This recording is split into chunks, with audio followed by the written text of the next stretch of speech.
მოგესალმებით ძვირფასო YouTube-ის მსმენელებო და მაყურებლებო, დღევანდელ ვიდეოში ვაპირებ გავაკეთო მეტალ გიტარისტების tier-list-ი.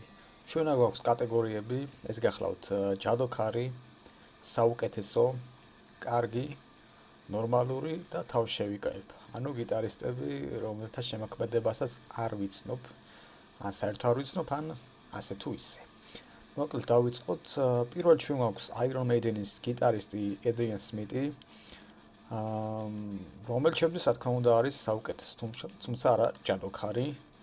მიყვარს მისი რიფები და Iron Maiden-ი ამით არის განსაკუთრებული, რომ დასამახსოვრებელ რიფებს ქნიან ის და მისი გიტარისტები. შემდეგ გახლავთ Alex Skolnick-ი, Testament-ის სოლო გიტარისტი. Testament-ის რამდენიმე ალბომი აქვს მოსმენილი და საკმაოდ მელოდიური გიტარისტი არის, მის სოლოებსაც ეთყობა და მოდი ამ ეტაპზე ხავ ფიქრობ. საუკეთესო თუ კარგი. მოდი ჯერჯერობით კარგში შევიყვანოთ. Alex-ის ამას რა იქვა ლაიჰოჰო, გვარად Children of Bodom-ის გიტარისტი რამდენიმე წლის წინათ გარდაიცვალა.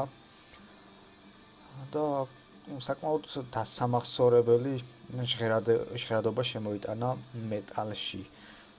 მომწონს მისი სოლოები, თუმცა ძალიან კარგად არ ვიცნობ Children of Bodom-ს.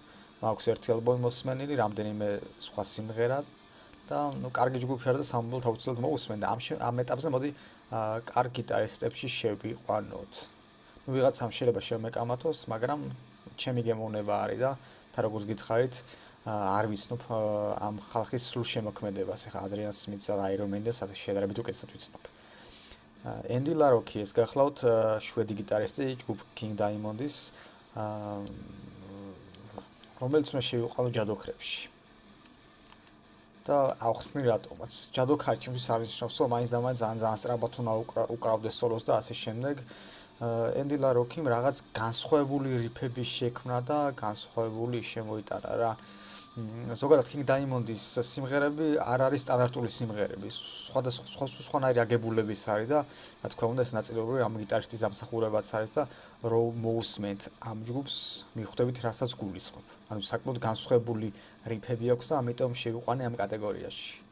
თორე კიდევ ერთხელ ვიძახი, რომ Adrian Smith-ი რა თქმა უნდა მერჩენია Andy LaRocque-ის. აი, Dave Murray, ესეც Iron Maiden-ის გიტარისტი. რა თქმა უნდა შევიყვანოთ საუკეთესოებში. თავის მეგობარს მიუსვათ გვერდით. აი გიტარა ჩანს, შეიძლება Adrian Smith-ის იყოს. ხო, ეს კოტიანს გავს, მაგრამ აშკარად არ არის. მოდი, არ ვიცი ვინ არის. ვერც გიტარით ვერ ვცნობ, ესეთი ფერადი გიტარა პირველს ნახე. მოდი თავში შევიკავებში შევიყვანოთ. Pantera-ს გიტარისტი, რაც არ უნდა გასაკვირი იყოს, Pantera-ს ერთ ალბომი კი არა, ერთი სიმღერა არ მაქვს მოსმენილი, რაღაც მონაკვეთების გარდა. ხო, რა ვიცი. ამიტომ შევიყვანოთ თავს შევიკავებში. ესაც Testament-ის რიტმ გიტარისტი არის, სახელმწიფოარი არ ვიცი. რახან Alex-ის რა ქვია, Skolnick-ი აქ შევიყვანოთ. მოდი ესაც გვერდით მივუსვათ. უცვლელი წევრი არის Testament-ის დამაარსებელი არის და რა თქმა უნდა, იმსახურებს ამ ადგილზე დგომას.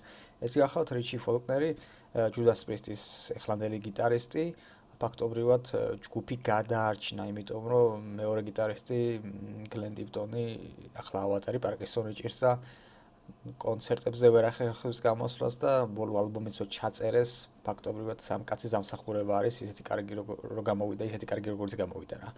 და მოდი კარგებში შევიყვანოთ. ეს ალბათ Hank Sherman-ი უნდა იყოს, Merciful Fate-ის გიტარისტი. ესაც როგორც Andy LaRocque განსხვავებულ მუსიკას ქმნის, თუმცა რა ვიცი, მე მიმირჩევნია და მოდი კარგებში გავიყვანოთ, კარგებში თუ საუკეთესოში ახლა ვფიქრობ. მომწონს მე Merciful Fate-ი, მისი რიფები, მისი სოლოები, მოდი ჯერჯერობით აქ იყოს და მე შეიძლება გადავსვო საუკეთესოებში. Jeff Hanneman-ის Slayer-ის გარდაცვლილი გიტარისტი, სხვათა შორის Slayer-ის ყველაზე ცნობილი რიფები ამ კაცის შექმნილი და არა Kerry King-ის. ტექსტების ავტორიც ძირითადად ეს კაცი იყო და რა ვიცი, მოდი კარგებში ჩავსვათ რა. ჯეიმს ჰეტფილდი არის, რა თქმა უნდა, კარგი გიტარისტი არის, რიტმ გიტარისტია, რამდენიმე სოლო აქვს და ის სოლოები ძალიან მომწონს. და მოდი ბოლომდე არ ვიცნობ მეტალიკას შემოქმედებას, ამიტომ მოდი არგებში ჩავსვათ რა. არ გეწყინოთ ჯეიმს ჰეტფილდის მოყვარულებს. აიომი, რა თქმა უნდა, ჯადოქრებში, იმიტომ რომ ეს არის კაცი, რომელმაც შექმნა მძიმე მეტალი. რაღაც ახალი შექმნა და ახალი სიტყვა თქვა და რა თქმა უნდა ჯადოქარი არის. მან თუ ყველა რაღაცა როკ-ენ-როლს უკრავდა, ბლუზს უკრავდა რაღაცა, ამან ეს ყველაფერი გააერთიანა, უფრო დაამძიმა და ხო ხვდები და არჩინა ეს ხალხი ვინც არიან, რო არსებობენ და ცნობილები არიან, რა თქმა უნდა ამ კაცის დამსახურება არის და მოდი აი პირველად გინს დავწვათ აუცილებლად. ის რა ქვია? იანი გერსი ხო, Iron Maiden-ის მესამე გიტარისტი. მოდი საუკეთესო ჩავსვათ ესაც. იმიტომ რომ 2000 წლიდან მოყოლებული რაც უკვე სამი გიტარისტი იყავს Iron Maiden-ის, კიდე უფრო ზედა საფეხურზე აიწიეს და რავი, ბიჭები ტემპს არასდროს არ აკდებენ და ყოველთვის ლამაზ სიმღერებს და რიფებს თავაზობენ რა. ჩემთვის სიმღერაში არის მთავარი დასამახსოვრებელი რიფი და ამ ხალხს შეუძლია ასეთი რიფების შექმნა.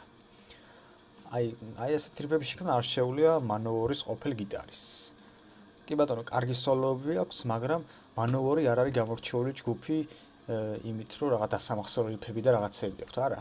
ძირითადად უფრო გიტარა მიყვება ხოლმე ტექსტს რა. ბასი უფრო დომინანტი არის ამ შემთხვევაში და მოდი კარგებში გავიყვანოთ.